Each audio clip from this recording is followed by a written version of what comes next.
Naš laboratorij vsako leto obišče res veliko število različnih pacientov, no ena skupina je pa še posebej zanimiva. To so nosečnice.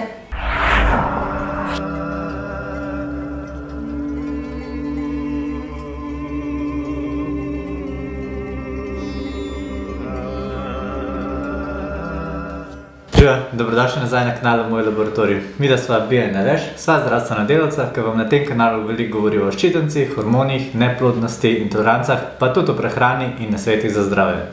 No, v našem laboratoriju pa imamo med drugim opravka tudi s predrojstveno diagnostiko. Vsako leto namreč pomagamo kar 3500 nosečnicam ugotavljati, a bo z njihovim otročkom vse v redu. Pri tem nam pomaga dvojni hormonski test v kombinaciji z nohalno svetlino. V enem izmed prejšnjih videoposnetkov sva povedala, katere preiskave se opravljajo med nosečnostjo, spoznali ste pa tudi mamico Sandro. V današnjem videoposnetku pa predstavljava nohalno svetlino. Kaj je nohalna svetlina? Kako poteka? Kaj vse lahko mamica izve med pregledom? Pa bo naši bodoči mamici pojasnila primarij dr. Darija Strah, specialistka ginekologije s posebno licenco za merjenje nohalne svetline. Koliko ste stari, ste rekli? 30. Evo, lej ga. Tukaj jaz vidim zdaj en živ plodek. Če pogledava, bomo najprej srce poslušali. Edita, daj mogoče ugasen radio.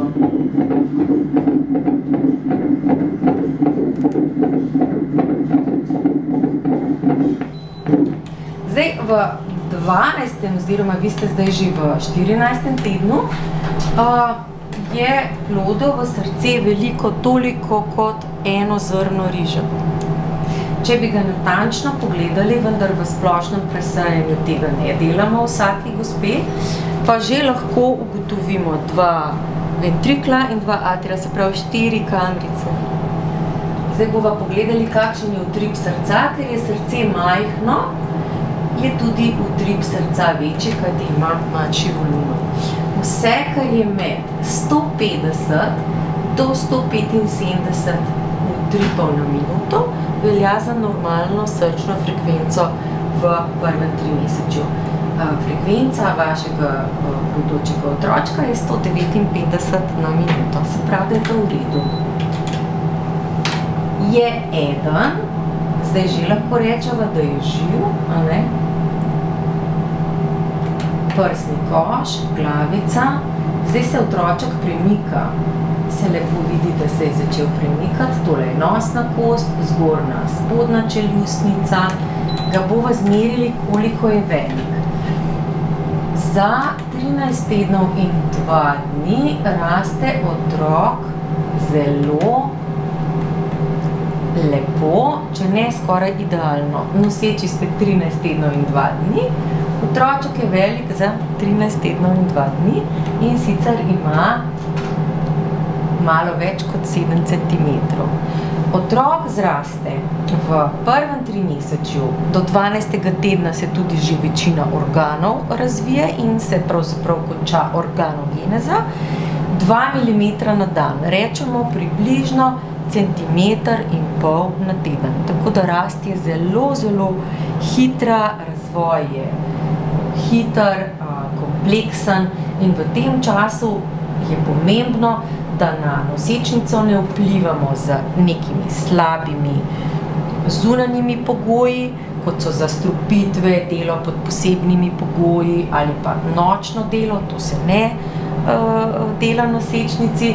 Tudi sama nosečnica pa mora poskrbeti seveda, da ne kadi v primeru, da je kadilka, da ne uživa alkohola, da ne uživa prepovedanih drog, substanc, da ne hujša po nepotrebnem in da normalno se giba, poskuša jesti vsaj 2 topla obroka in 3 manjše na dan in da dosti spi.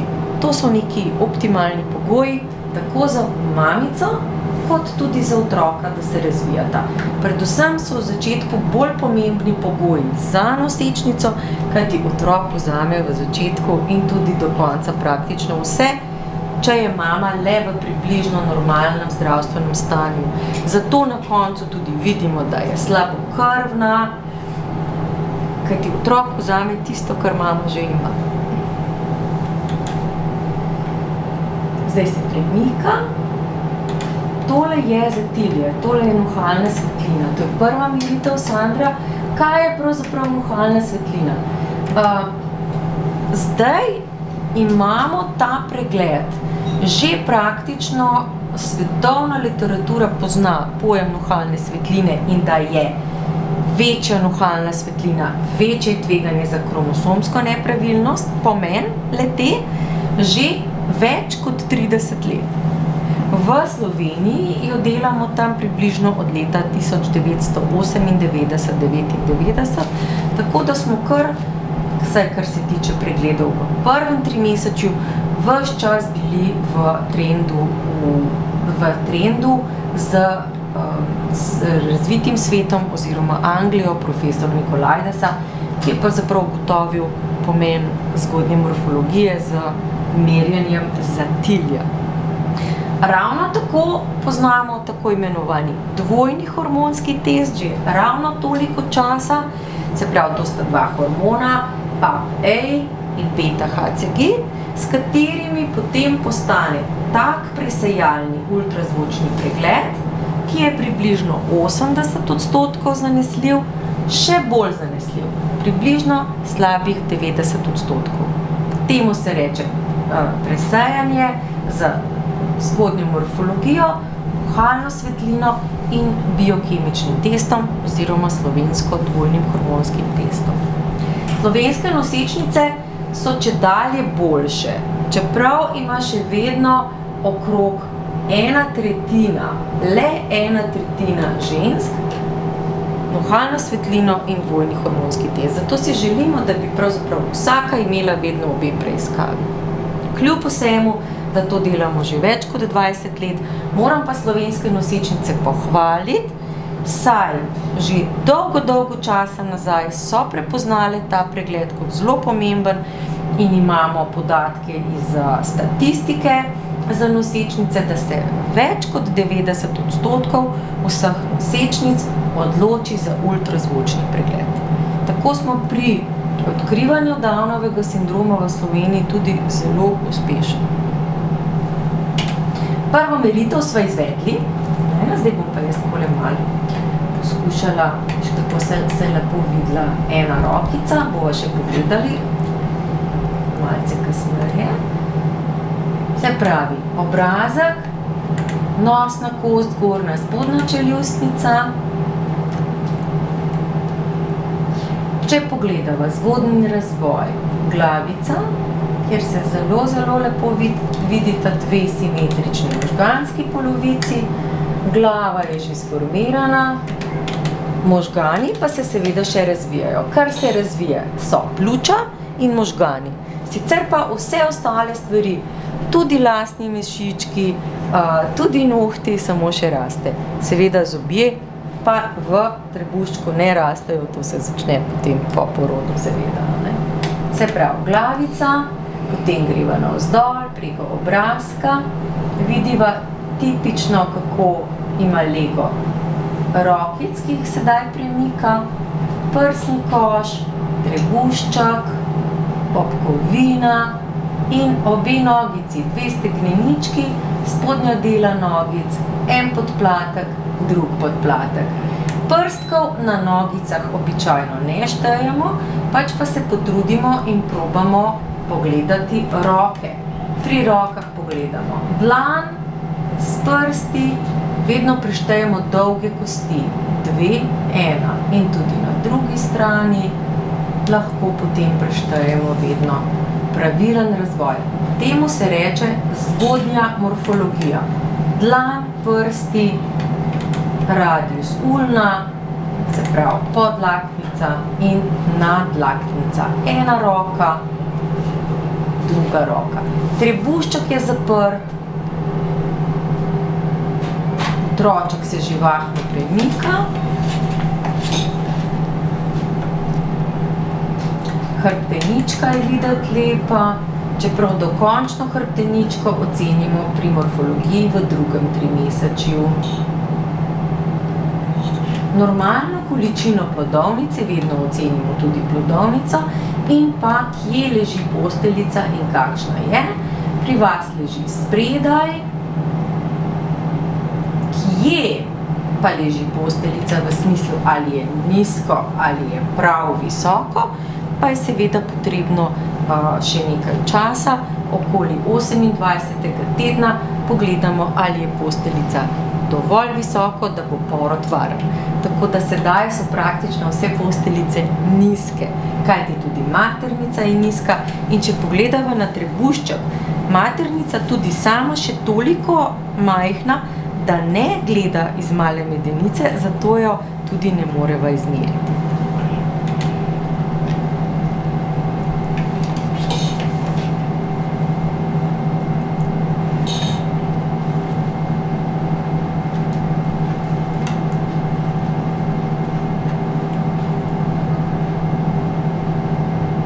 V 14. tednu Sandra je namreč noseča 13 tednov in 2 dni.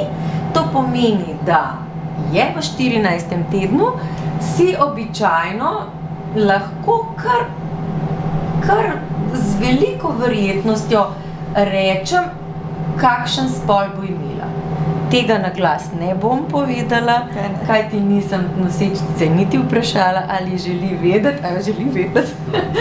želi vedeti spol ali ne. Menim, da vidim punčico. Bomo pa videli, kaj bo v resnici, vendar kar z visoko verjetnostjo menim, da bo tole deklica. Seveda pa bo samo čas povedal, kakšna je moja napoved, ali pravilna ali nepravilna. Si pa želim, da spol v prvem trimesečju ne bi bilo vodilno gonilo, da ti prideš na pregled.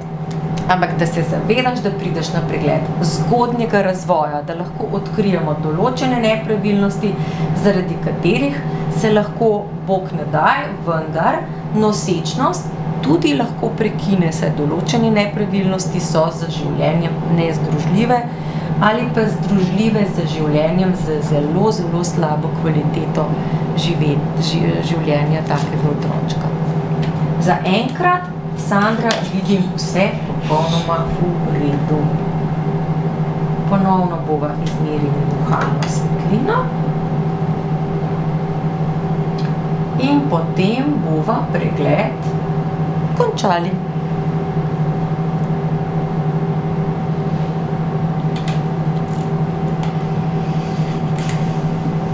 Zdaj, zakaj je potrebno oditi do zdravnika, ki je licenciran? Vsako leto zdravniki, ki smo se pravilno naučili določati zgodnji razvoj in vse kromosomske znake pri tako majhnem otročku, vsako leto pošiljamo vse letne preglede, seveda število, brez imen, v center v Angliji, kjer nam na osnovi naših meritev določijo, to je podobno kot v laboratoriju, tudi laboratoriji to poznajo, kako uspešno smo merili, ali smo dovolj natančni, ali pa naše meritve padejo izven območja, ki še zagotavlja kvaliteto posamezne meritve in tudi seveda izvida, ki ga zaradi tega dobite. In če smo uspešni, vsako leto licenco, to je tako imenovana licenca za vohalno svetlino, lahko uspešno podaljšamo. Ali pa izgubimo, če naše meritve ne dosegajo tistih kriterijev, zaradi katerih potem oni prepoznajo tvoje delo kot neko odličnost posameznika.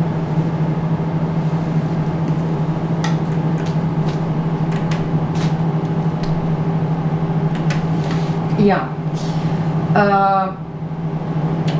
Zdaj, vohalna svetlina znaša 2,5 mm, Sandra. Vesela sem, da ste že prinesli s seboj dvojni hormonski test, ki ste že oddali kri v laboratoriju, tako da bova pri določevanju, kakšno je tveganje, uporabili vse meritve, ki sva jih danes izmerili, Se pravi, velikost otročka, velikost glavice, koliko je velika nuhalna svetlina in to bomo videli na izvidu in pa koliko je bila frekvenca srca, bova vnesli v poseben program, vnesli bova tudi izvide dvojnega hormonskega testa in bomo videli, kakšno bo dviganje. Prav? Kaj imata z gospodom še za vprašati? Imata morda kakšno drugo vprašanje, kakšno dodatno vprašanje, vama česa nisem dovolj jasno razložila. Tukaj sem, da vama glede na vajino vprašanje poskušam odgovoriti. Hormonski test je super naredil, no? Res, tako da pa zdaj 90% verjetnostjo trdiva, da nima ne trisomije 18 pa 13, ker je pa pri teh dveh tveganje manjše kot 1/20.000. Kaj jo imate, da skupini? Aj prav. Takole lej bova dali še tlele notar. Evo, zdaj te pa gospod pele na kosilo, ali kaj mi je rekel? Kaj mi je rekel? Domov pa doma bo skupaj. Srečni. Ja, hvala. Srečni. Paste na gospod. Srčno, fajn bo. Čau. Evo, zvedeli ste, kaj je nuhalna svetlina, kako se meri in zakaj je pregled dobro upraviti. Če mi bi video všeč, koliko vedno, stisnite nam like, zato da bova lahko pripravila še več podobne vsebine. Hvala tudi naši mamici in pa primarji dr. Strah za merjenje nuhalne svetline in vsa pojasnila. No, midva se zdaj vračava v laboratorij. Se vidimo naslednjič. Nosečke pa še naprej skrbite za svoje zdravje. Čau.